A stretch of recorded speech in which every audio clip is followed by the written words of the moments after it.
Welcome to the Buried Ledger.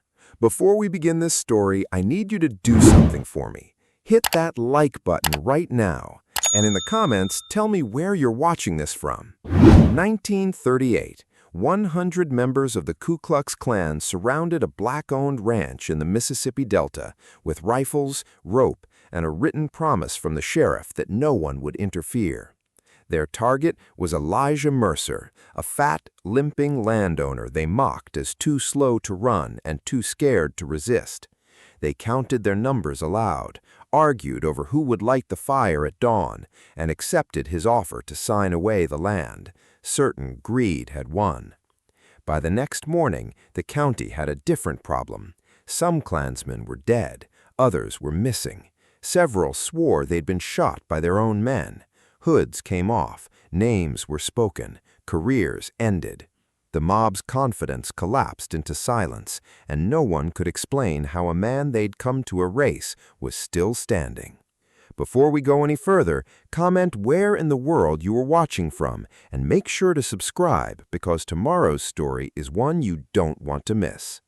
The last rays of sunlight painted long shadows across Elijah Mercer's cotton fields. His massive frame moved with deliberate slowness as he gathered tools from the day's work, each movement careful and measured. The limp in his right leg was more pronounced after hours of labor, forcing him to pause every few steps as he made his way toward the barn. At 6'4" and nearly 300 pounds, Big Eli was impossible to miss, yet he had mastered the art of seeming smaller than he was. He kept his shoulders hunched, his eyes downcast, and his voice soft when speaking to white folks in town. They saw what they wanted to see, just another aging colored man, too simple to be a threat, too slow to be anything but pitiful. The evening air hung heavy with late summer heat as Eli secured the barn doors. His isolated ranch sat on 20 acres of the richest soil in the Mississippi Delta, bordered by cypress trees and darkness. No neighbors for miles, no one to hear anything that might happen out here. He'd chosen this land carefully, 15 years ago, knowing isolation cut both ways. Crickets chirped their evening song as Eli collected eggs from the henhouse. His rough hands, gentled by practice, carefully placed each one in his basket. The chickens had settled in for the night, barely stirring as he worked. Everything was routine, everything was ordinary, until it wasn't. The first torch appeared at the tree line, like a demon's eye opening in the darkness. Then another and another.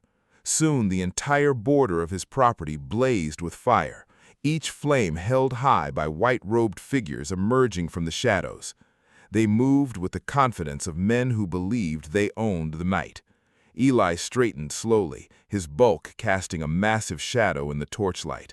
He counted quickly, at least 100 men, their rifles glinting dully in the firelight. The sight of their hoods didn't surprise him. He'd known this day was coming from the moment he'd bought this land. Sheriff Halverson's voice carried clearly across the yard, unchanged from how he spoke at town meetings. "Mercer, we know you're out there. Best come to your house now. We've got business to settle before sunrise." Eli's eyes caught the glint of the sheriff's badge, pinned proudly over his white robe. Beside him stood Reverend Matthews, his hood pushed back to show his face clearly in the torchlight. No shame, no need to hide. The law and the church standing together with the Klan, making their message clear. This was justice in their eyes.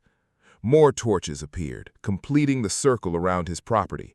The flames cast dancing shadows across the white hoods, making them seem to shift and writhe in the growing darkness.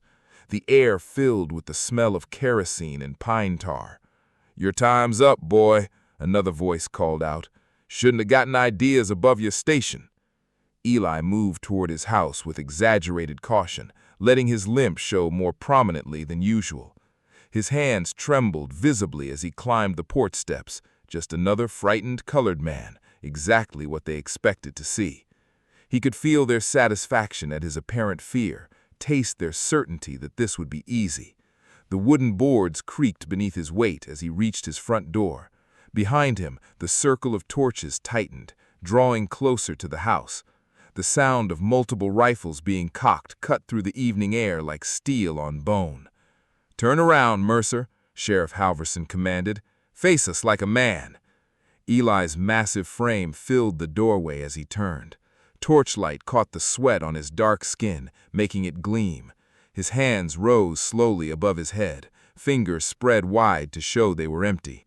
His eyes remained downcast, his shoulders slumped, the very picture of submission. "Please," he said, his voice trembling just enough. "I don't want any trouble." Laughter rippled through the mob. This was the Eli Mercer they knew, or thought they knew. The big, simple man who shuffled through town with his eyes down.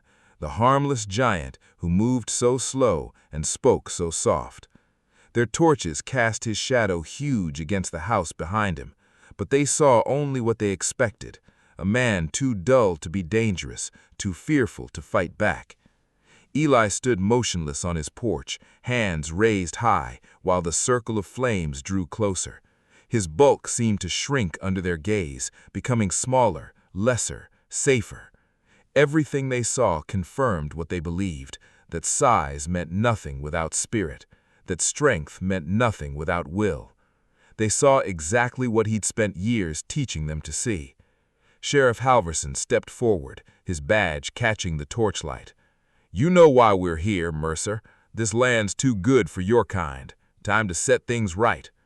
Eli's massive frame seemed to shrink further as he spoke, his voice barely carrying across the yard. "I got papers for this land, paid fair and square." "Papers don't matter tonight," Deputy Earl Denton called out, pushing to the front of the crowd.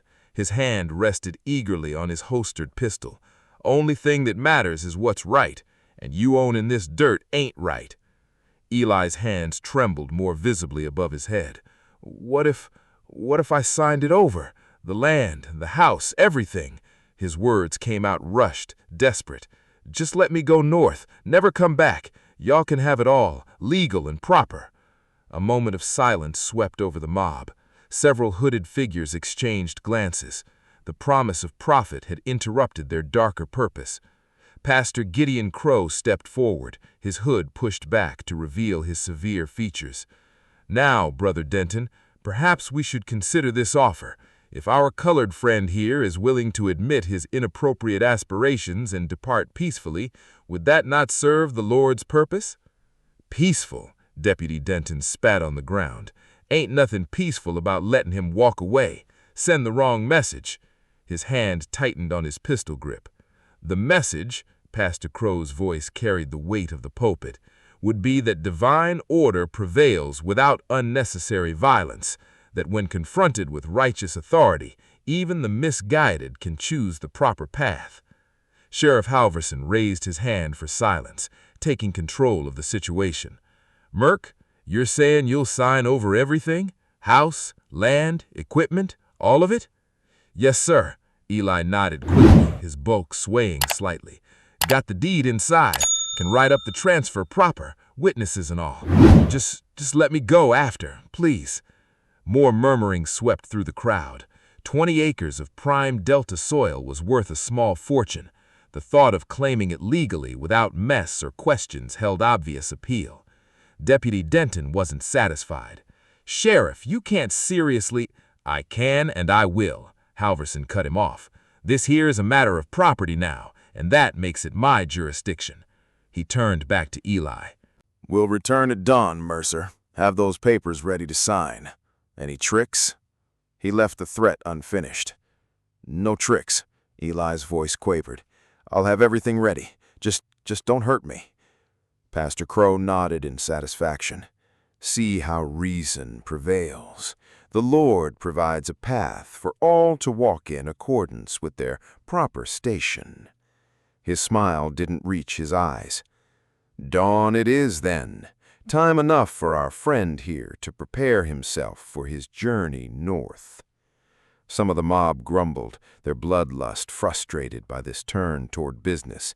Deputy Denton's face twisted in barely contained rage. "Dawn." Sheriff Halverson confirmed. "And Mercer, don't get any ideas about running. We've got men watching every road out of the county." Eli's head bobbed in fearful acknowledgement. "Yes, sir. I'll be here. Got nowhere else to go anyhow." Laughter rippled through the crowd, cruel and confident.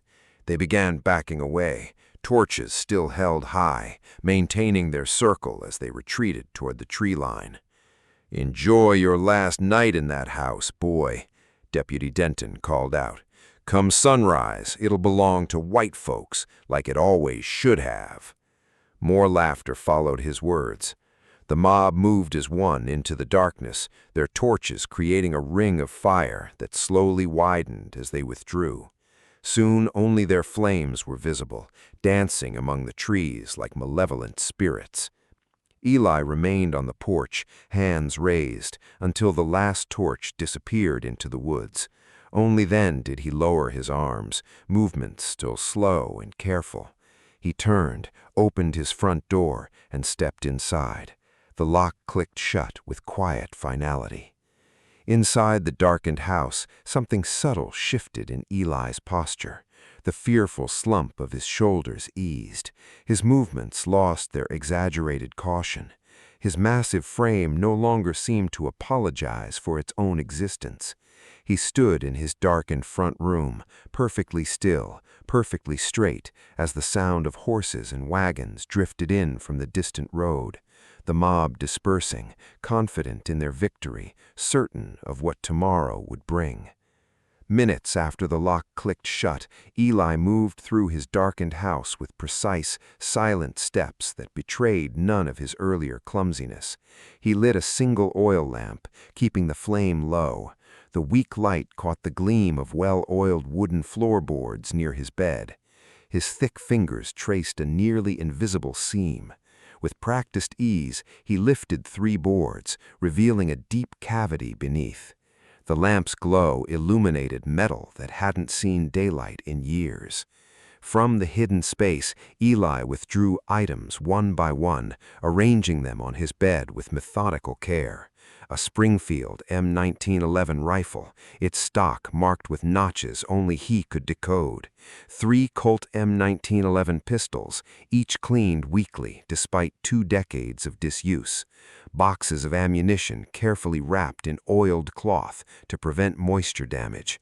More items emerged: a leather gun belt worn smooth by years of combat, a military compass, its brass case dulled but mechanism precise, webbing and pouches that still carried the mud of French trenches. Each piece told its own story of the war that had shaped him. Eli ran his hand along the rifle's barrel, remembering. 20 years ago, he'd stood before lines of white soldiers at Camp Shelby, teaching them the art of precision shooting. They'd called him Big Eli then, too, but with respect rather than mockery. He'd been the best marksman in the South, possibly the entire army, a fact carefully omitted from official records after the war. Some of those same men now wore white hoods and burned crosses. He'd recognized voices tonight beneath the bravado and hate. Men he'd trained to shoot straight, to breathe steady, to kill with purpose. Men who'd returned home to find they couldn't stomach a black man owning better land than theirs. A soft knock at the back door interrupted his thoughts. 3 taps, pause, 2 more. Caleb Johnson's signal. Eli moved silently to the door, gun in hand, though he knew the boy's footsteps by heart. Caleb slipped inside, his young face grave in the lamplight. "Mr. Eli, they ain't planning to honor that deal. Overheard Deputy Denton talking with some others at Carter's Creek.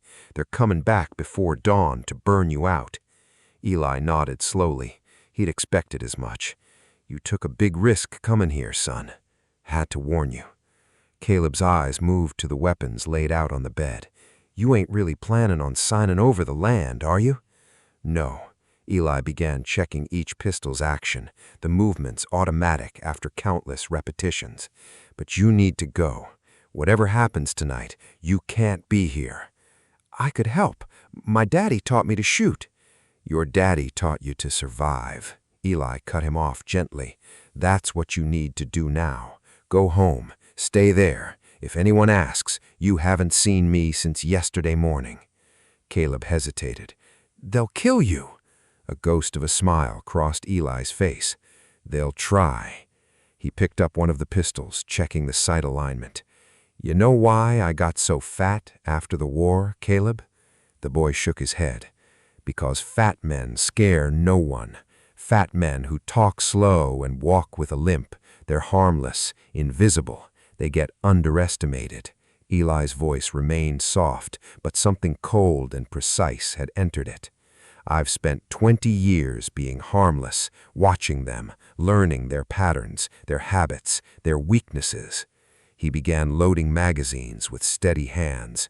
"They see what they expect to see, a scared black man who got above his station. They don't see the man who trained half their shooters, the man whose name got whispered in the trenches. Each bullet slid home with a metallic click.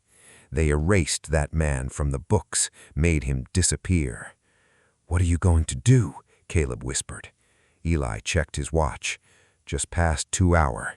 I'm going to remind them why they worked so hard to make me disappear." He looked up at Caleb. "Go home, son. Whatever you hear tonight, stay inside. Whatever they say tomorrow, keep quiet. You understand?" Caleb nodded slowly. "Yes, sir." He moved to the door, then paused. "Mr. Eli, make sure they remember."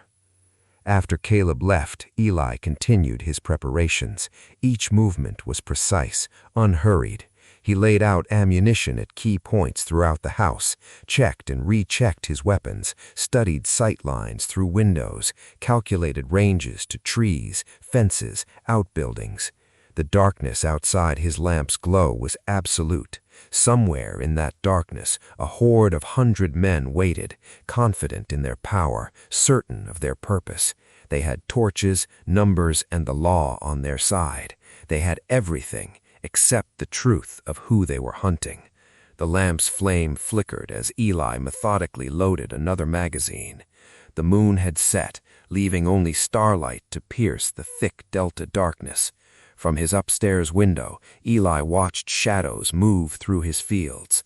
The clansmen's white robes caught what little light remained, making them easier to track than they realized. Eli had positioned himself carefully.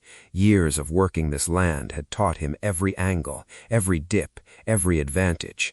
Through his rifle scope he counted at least 30 men approaching from the west, moving in loose groups of 3 or 4. Their confidence made them careless. He steadied his breathing, remembering the techniques he taught countless soldiers. 4 counts in, hold, 4 counts out. His finger rested beside the trigger, not on it, not yet. A whispered voice carried from below. "Spread out, surround the house." Eli recognized Deputy Denton's draw. The man had been a poor shot during training, always rushing his shots. Some habits didn't change. The deputy gestured broadly, silhouetted against the tree line, making himself an easy target. But Eli waited. Patience had kept him alive for 47 years. It would serve him now. The first group reached his south fence. One man stumbled on the wire Eli had strung at ankle height. The curse was loud in the pre-dawn stillness. Others turned at the noise, bunching together exactly as Eli had planned. His first shot wasn't meant to kill. The rifle crack split the night, and the fence post beside the grouped man exploded into splinters. They scattered, shouting in confusion. 2 more shots in quick succession kicked up dirt at their feet. "Sniper!" someone yelled. "Get down!" Eli was already moving to another window. 20 years of practice let him step silently, despite his size. He'd memorized every creaking board, every loose nail. In the darkness, he was a ghost. From the north side of the house came the sound of breaking glass, someone trying to enter through a window. Eli smiled grimly. He'd left that window unlocked deliberately, with a tripwire just inside. A crash and curse told him the wire had done its job. More shots rang out, but they were wild, undisciplined. Bullets thudded into the house's thick walls or went high into the night. Eli's return fire remained measured, precise. He never aimed to kill, not yet. Instead, he herded them like cattle, using fear and confusion as weapons. A flicker of movement caught his eye. Someone was trying to reach the barn, probably planning to set it ablaze. Eli's bullet splintered a support beam inches from the man's head. The would-be arsonist fled, torch dropped and forgotten in the dirt. From his hidden position near Carter's Creek, Caleb Johnson watched the chaos unfold. The boy had disobeyed Eli's order to go home, instead positioning himself where he could see both the house and the main road. He witnessed the clan's confident advance dissolve into disarray. Through his rifle scope, Eli spotted Sheriff Halverson attempting to rally his men. "It's just one old black," the sheriff shouted. "Form up! Form!" Eli's shot kicked dirt onto the sheriff's robe. The man dove for cover, his authority evaporating as quickly as his courage. By 4 a.m., the night had become a symphony of confusion. Eli moved methodically through his house, firing from different positions, never staying still long enough to be targeted. He'd trained these men, or men like them, and he knew their weaknesses.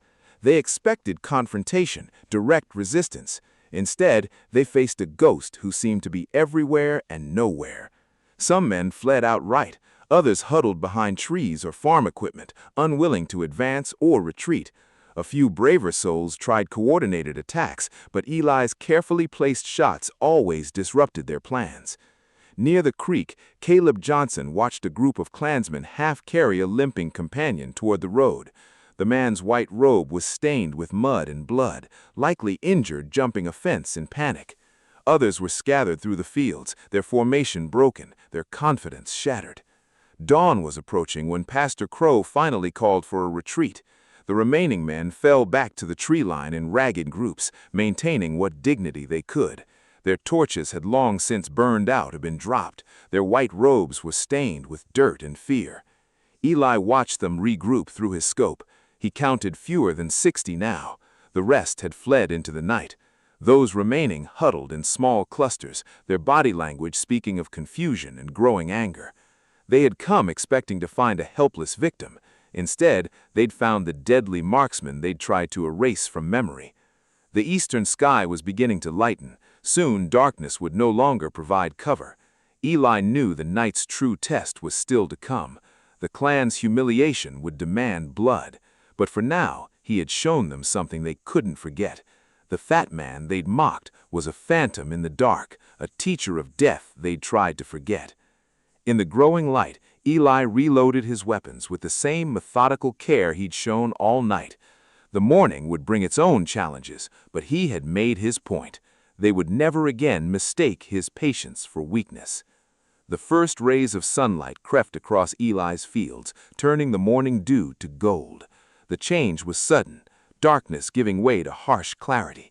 White robes that had been ghostly in the night now stood out like targets against the green cotton plants. Through his scope, Eli watched the remaining Klansmen shift uneasily. Their confident formation from the night before had devolved into scattered clusters. Some pressed against trees, others crouched behind farm equipment. All of them knew that daylight had made them visible. "Spread out," Sheriff Halverson shouted from behind a tractor. "Don't bunch up." Eli's response was immediate. His first shot of the morning caught a man square in the shoulder as he tried to move between positions. The precision of the shot, exactly where Eli had aimed, sent a clear message.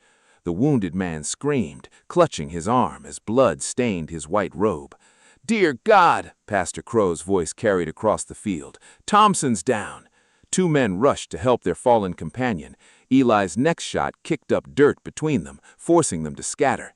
His third shot clipped another man's leg as he ran. The message was clear. Movement meant targeting. Panic spread through the clan's ranks. Someone fired wildly toward the house. Others joined in, their shots unfocused and desperate. Bullets thudded into wood or whistled harmlessly overhead. Eli remained methodical, each shot placed with surgical precision. "Watch your fire," Deputy Denton screamed as bullets from his own side nearly struck him. "You're shooting at us!" A bullet from somewhere in the chaos caught one of the Klansmen in the back. As he fell, his hood came loose, revealing the face of Marcus Wheeler, the bank manager. Blood spread across his robe as his companions dragged him to cover. "They're shooting their own," someone yelled. "There's more than one shooter." Eli switched positions, moving to another window. The sun was higher now, harsh light eliminating shadows. Through his scope, Eli watched the disorder spread. Klansmen fired at movement in their own ranks, trust dissolving into paranoia. Sheriff Halverson tried to restore order, standing up to rally his men. His hood slipped, exposing his face to anyone watching. Eli's shot exploded the ground at his feet, driving him back to cover. The sheriff's authority evaporated as he scrambled away on hands and knees. "Fall back," Pastor Crow called out. "Everyone fall!" Eli's bullet caught him in the thigh. The pastor's hood came off as he fell, his face contorted in pain and fury. Several men ran to help him, but accurate fire forced them back. The pastor lay exposed, his true identity visible to all. More hoods came off in the chaos. William Tate, the hardware store owner, George Preston from the feed store, faces that smiled at Eli in town, now twisted with fear and hatred in his fields. "It's a trap," someone shouted. "They planned this." The accusation sparked immediate argument. Groups turned on each other, decades of hidden grievances erupting in the stress of combat. Two men grappled briefly, their hoods falling away to reveal brothers from a prominent family. By mid-morning, the cotton fields had become a graveyard of white robes stained red. 4 men lay dead, their bodies unclaimed by their retreating companions.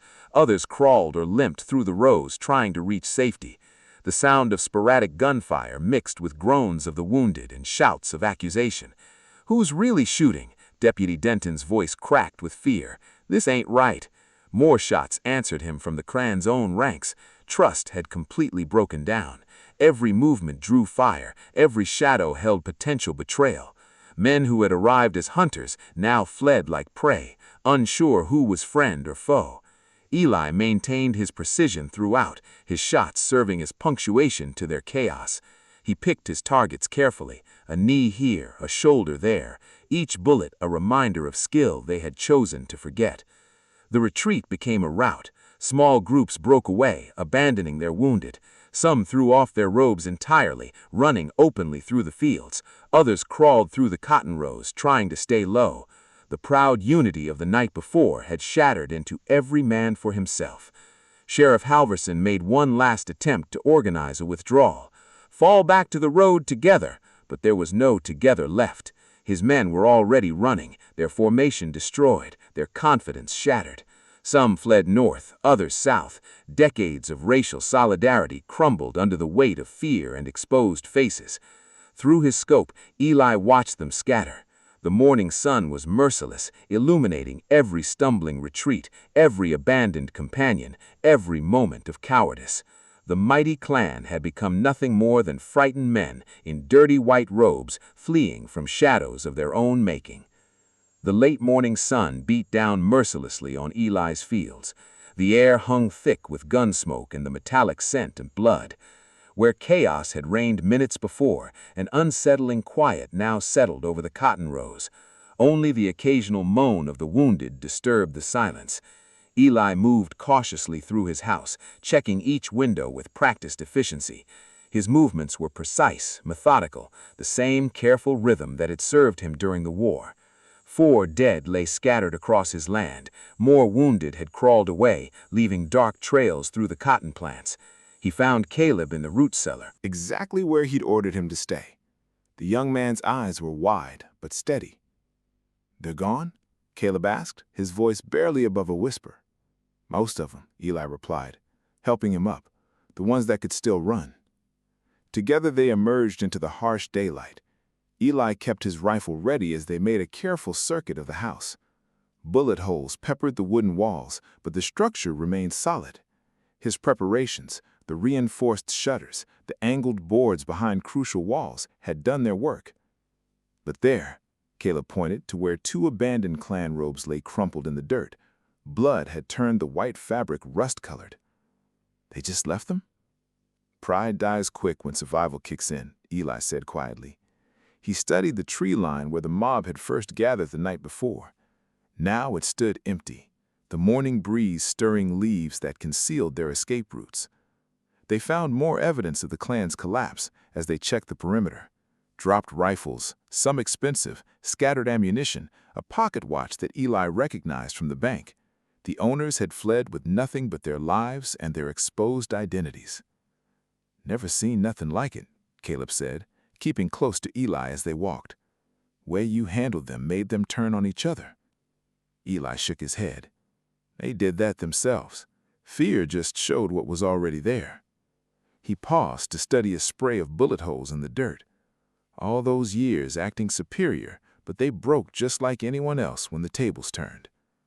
The morning's events had proved what Eli had learned in the war, that his deadliest weapon wasn't accuracy, but the ability to make enemies destroy themselves. He never wanted to use those skills again, but they'd stayed sharp through years of patient practice. Moving through the cotton rows, they found more signs of panic. Footprints showed where Klansmen had fled in all directions, no order to their retreat. Shell casings from wild shooting littered the ground. Here and there, blood drops marked where his careful shots had found their targets. Some saying you was the best shot in the South during the war, Caleb ventured carefully. Some say a lot of things, Eli replied. Being good with the rifle ain't nothing to brag about. Just means you're good at hurting people when you have to. They reached the edge of his property where the cotton fields met the road. Tire tracks carved deep ruts in the dirt where vehicles had sped away. The morning sun highlighted the chaos of the retreat, how order had dissolved into desperate flight. You think they'll come back? Caleb asked. Before Eli could answer, a distant sound made them both stiffen. Sirens wailed somewhere to the south, growing louder. Get back to the house, Eli said quietly. Clean up any shells or signs you were here, then take the back trail home. Don't let anyone see you. Caleb hesitated. What about you? I'll handle what's coming. Eli's voice was firm. Your mama needs you home safe. That's what matters now. As Caleb hurried away, Eli watched the road where dust clouds marked approaching vehicles. The sirens grew louder, their wail cutting through the heavy morning air. He'd known this moment would come, had planned for it, just like everything else. Standing in his bullet-riddled fields, surrounded by the aftermath of violence, Eli felt no triumph. He'd survived, exposed his enemies, but the cost lay scattered across his land in blood and brass. The deadliest shooter in the South had lived up to his old reputation, not for glory, but necessity. The first black federal car appeared around the bend, sunlight glinting off its windshield. More followed close behind, their sirens drowning out the morning birds.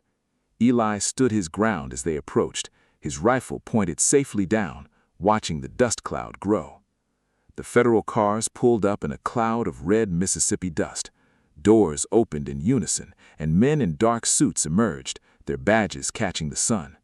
They moved with practiced efficiency, spreading out across Eli's property without a word of greeting or explanation. The lead agent, a tall man with graying temples, approached Eli directly. I'm Agent Morris, Federal. Put the rifle down, Mr. Mercer. Eli carefully placed his rifle on the ground. Two agents immediately stepped forward to retrieve it, handling the weapon like evidence rather than a tool of self-defense. We've got reports of widespread unrest in the area, Morris said, his tone professionally neutral. Multiple casualties, missing persons. Care to explain? My property was attacked, Eli replied evenly. I defended myself. More agents were now combing through the cotton rows, marking shell casings with small numbered flags. Others photographed the blood trails in abandoned Klan robes. They worked methodically, documenting everything except the truth. Caleb Johnson, an agent called out, dragging Caleb from where he'd tried to slip away through the backfields. Got another one here. Eli's chest tightened as he watched them roughly handcuff Caleb. Caleb's eyes found his, filled with fear and confusion. He has nothing to do with this, Eli said firmly. He's just a farmhand. Agent Morris ignored him, signaling two men to take Caleb to one of the cars. We'll sort out everyone's involvement at the station. Right now, you're going to walk me through exactly what happened here. They led Eli around his property, making him detail each position, each shot. The agents took notes, but asked no questions about the Klan's initial attack. Their focus stayed solely on his actions, his responses, his choices. 4 confirmed dead, an agent reported, approaching with a notebook. All prominent businessmen. 2 more missing, presumed wounded. Sheriff Halverson claims a peaceful gathering was met with unprovoked gunfire. Peaceful? Eli's voice carried no emotion. They came with torches and rifles, 100 men in hoods. Convenient that no hoods remain as evidence, Morris remarked. Just like it's convenient, these men were shot with military precision, almost like someone with combat training was involved. A commotion from the road drew their attention. 3 pickup trucks had arrived, filled with men Eli recognized from the night before, now wearing regular clothes, their faces exposed but twisted with hate. They began unloading gas cans. "Sir," one of the men called to Morris, "we're here to contain the situation. Fire department's orders." Morris nodded. "Keep it controlled. We don't want this spreading to neighboring properties." Eli watched in silent fury as the men, the same ones who tried to kill him hours ago, began pouring gasoline along the edges of his cotton fields. The morning air filled with the sharp chemical smell. "This is my land," Eli said quietly. "My life's work." "This is an active crime scene," Morris corrected him, "and a potential powder keg for the whole county. Sometimes fire's the best way to prevent things from spreading." The first match struck. Flames raced through the cotton rows, hungry and bright in the midday sun. Smoke began to rise in thick black columns. The men with gas cans moved methodically, starting new fires, watching with grim satisfaction as Eli's world burned under official supervision. From the federal car, Caleb pressed his face against the window, tears streaming down his cheeks. The agents kept Eli standing in place, forcing him to witness the destruction. His cotton, his livelihood, his independence, all turning to ash under official supervision. The heat grew intense as the fire spread. Eli's face remained impassive, but his hands clenched at his sides. He'd survived the night only to watch his enemies finish their work in broad daylight, wrapped in the protection of law and order. "Once the fire department gives the all-clear, we'll escort you to town for further questioning," Morris informed him. "In the meantime, you'll remain here under observation." The flames reached higher, consuming years of careful tending. Eli could name every row, every section of his fields. He knew the soil's moods, the way water flowed after rain, the spots where cotton grew thickest. Now it all vanished in smoke and fire. Through the heat ripples, he saw his attackers watching from their trucks, their faces finally visible in daylight. Some smiled, others simply stared, their earlier fear replaced by the comfort of familiar power restored. The system had closed ranks around them, turning their failure into victory. The morning's triumph crumbled like ash in Eli's mouth as he stood, surrounded by federal agents, watching his dreams burn. The deadliest shooter in the South had won the battle, but was losing everything else, one burning row at a time. Late afternoon sun cast long shadows across the county jail's front steps as Eli emerged. His clothes still smelled of smoke, and his muscles ached from hours of sitting in a hard metal chair, repeating the same answers to the same questions. The agents had finally released him without charges, but with clear conditions. "You have until sundown to clear out of the county," Agent Morris had said, not looking up from his paperwork. "Consider yourself lucky we're not pursuing this further." Eli stood on the sidewalk, watching townspeople hurry past with averted eyes. Some had been in the mob last night. Others had simply watched his fields burn this morning. Now they all shared the same careful blindness, the practiced art of not seeing. A black Ford pulled up to the curb. Lillian Johnson, Caleb's mother, sat behind the wheel. Her face was drawn with worry, but her movements were precise as she got out and opened the trunk. "They're still holding Caleb," she said quietly, "but I have something you need to see." She lifted out a battered wooden box, its edges worn smooth with age. Eli recognized the military markings on its side, the same unit designation he'd served under during the war. "Found this in Marcus Thompson's attic last week while cleaning," Lillian explained, as they sat on a nearby bench. Marcus had been their regiment's quartermaster, one of the few who treated black soldiers with basic dignity. "He passed last month. His widow asked me to sort through his papers." Eli opened the box carefully. Inside lay yellowed papers, official documents, and bundles of letters tied with faded ribbon. His hands trembled slightly as he lifted out the first file. "Training reports," Lillian said. "Marksmanship evaluations. Commendations that never made it to official records. Marcus kept copies of everything." Eli scanned the pages, seeing his name again and again. Top marksman in the regiment. advanced tactical instruction, specialized training of white officers. His throat tightened at the familiar handwriting of men long dead. "There's more," Lillian continued, pulling out letters. "Correspondence between officers about your abilities, about why certain accomplishments needed to be adjusted in the final records. And this," she handed him a thick envelope sealed with wax, but never opened. The address was in Marcus's hand, "To be delivered to E. Mercer in the event of my death." Inside was a detailed account, names, dates, locations of every attempt to erase Eli's wartime reputation, officers who'd learned from him, then returned home to join the Klan, officials who'd altered documents, systematic efforts to ensure no one remembered that black soldiers had not just served, but excelled. Marcus knew what they might do, Lillian said. He kept proof, waited until he was beyond their reach to share it. Eli read through page after page as the afternoon light faded. Here was evidence of not just individual crimes, but an entire system of erasure, the same system that had burned his fields this morning rather than acknowledge his right to defend himself. "What will you do?" Lillian asked. Eli carefully replaced the papers in the box. The sun was sinking toward the horizon, his deadline approaching. Violence had won him nothing but ashes, but truth might reach further than any bullet. "There are people who need to see these, journalists, lawyers, people who can use words instead of weapons to make change." Lillian nodded. "I have contacts up north, people who've been gathering similar evidence, building cases." "They tried to erase me twice now," Eli said, watching the townspeople hurry past. "First, my service, then my land, but paper holds memory longer than soil." He stood, lifting the box. The weight of its contents felt right in his arms, heavier than a rifle, but capable of doing more damage to those who deserved it. "Caleb?" he asked. "They'll release him tomorrow once you're gone. I'll make sure he's safe." The sun touched the horizon, painting the street in shades of red. Eli looked one last time at the town that had tried to destroy him.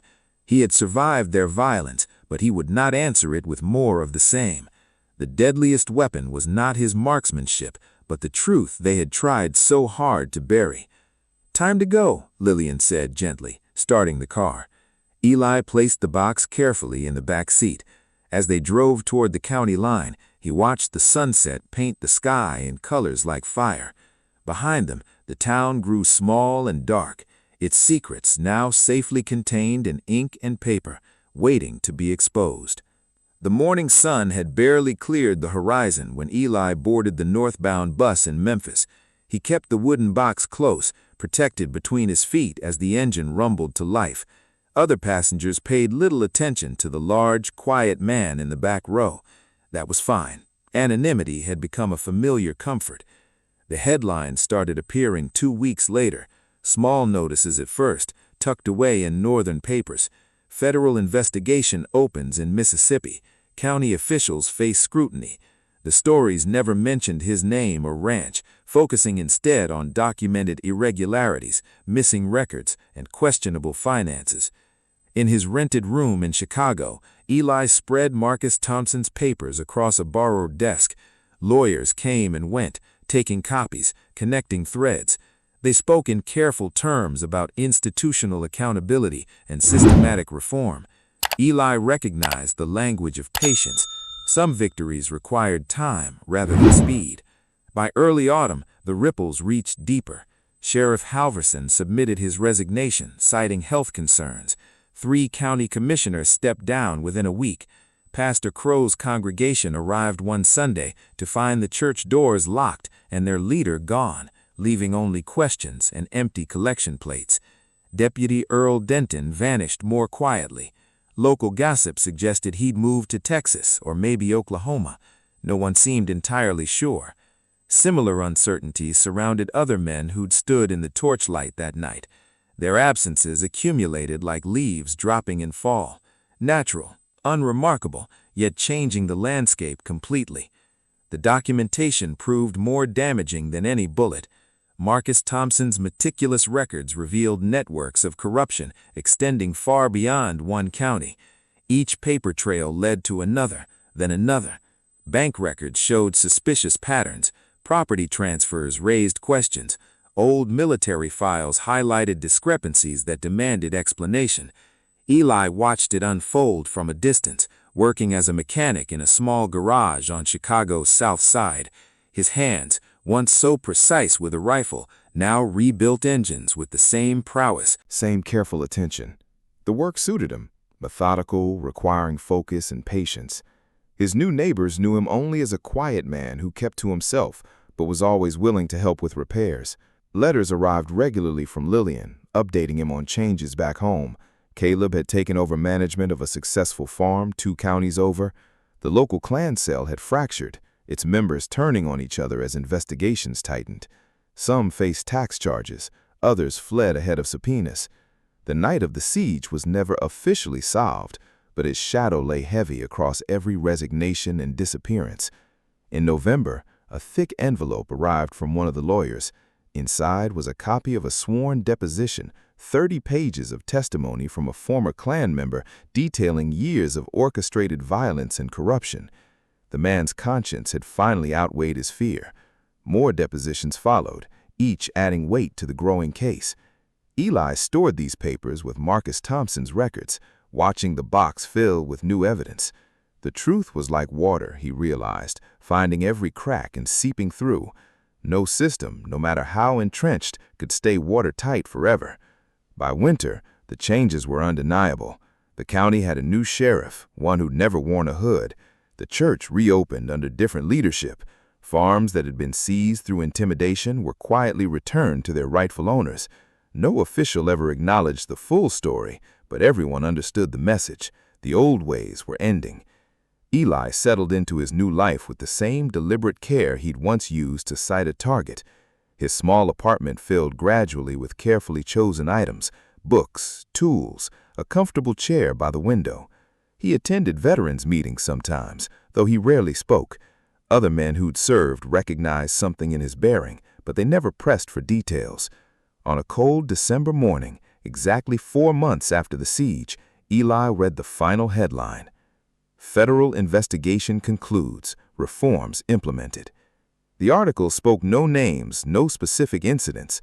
It spoke only of systematic changes and improved oversight. To most readers, it was just another dry story about bureaucratic processes. But Eli understood the true victory. It wasn't in spectacular moments or public revenge. It was in the steady accumulation of truth, in the patient pressure of facts against lies. The system that had protected men like Sheriff Halverson hadn't been destroyed in a blaze of gunfire.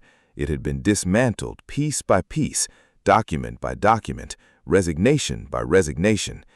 His name appeared nowhere in the official record. That, too, was a kind of victory. He'd become what he'd always pretended to be, unremarkable, forgotten, just another face in the crowd. But now it was by choice rather than necessity. In his pocket, he carried a single sheet from Marcus Thompson's records, his original marksmanship scores, unaltered, not as a reminder of what he could do with a rifle, but of what patience and precision could accomplish, no matter the weapon. 5 years after leaving Mississippi, Eli stood at the entrance of a converted warehouse on Chicago's South Side. The sign above read simply, Veterans Marksmanship Association.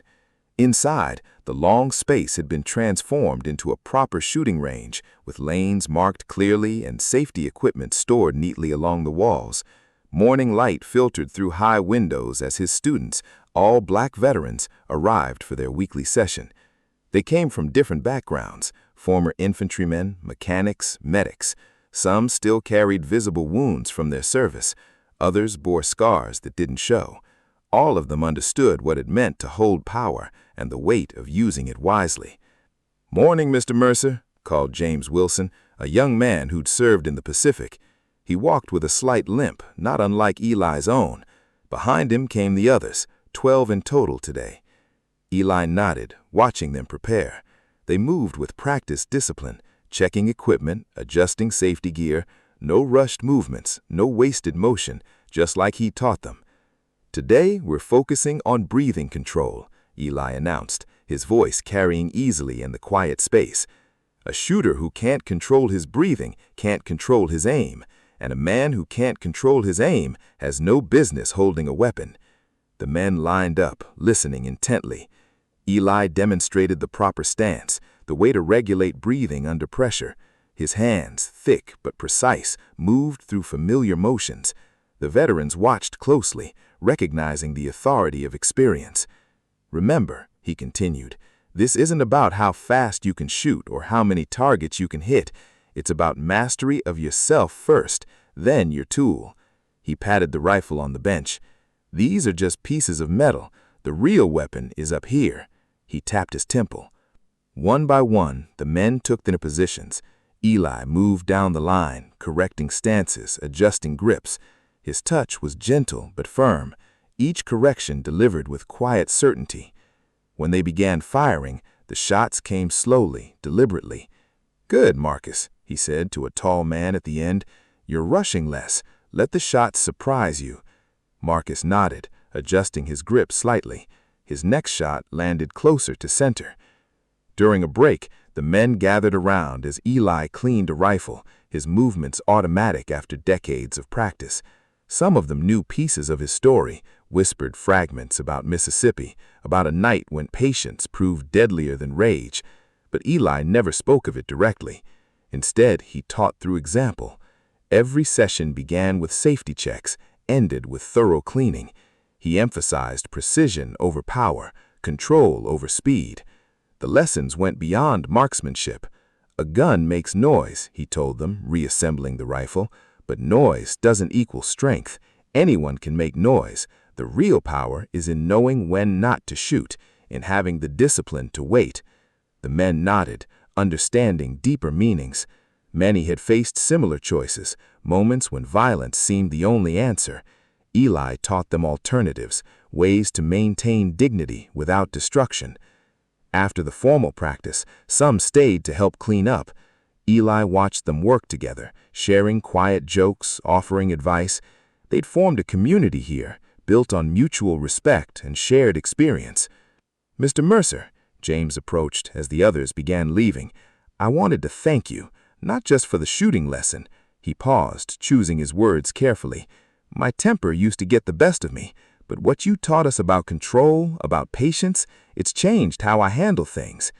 Eli nodded, understanding perfectly. Anger burns fast, patience endures. He learned that lesson the hard way, through years of calculated restraint. Now he passed it on, helping others find strength in stillness rather than fury. The afternoon light slanted through the windows as the last students gathered their belongings. Eli stood at the door again, watching them leave. They walked differently now than when they'd first come, straighter, calmer, more assured. Each carried himself with the quiet confidence of someone who knew his own capabilities and, more importantly, his own control. A police car rolled past slowly, a common sight in this neighborhood.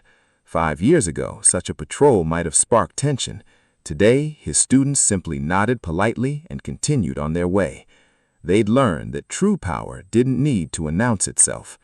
Eli watched until the last man turned the corner, then began his final checks of the range. Each lane was cleaned, each weapon secured. The routine was comforting, like the steady rhythm of breathing before taking aim. I hope you found that story powerful. Leave a like on the video and subscribe so that you don't miss out on the next one. I have handpicked 2 stories for you that are even more powerful. Have a great day.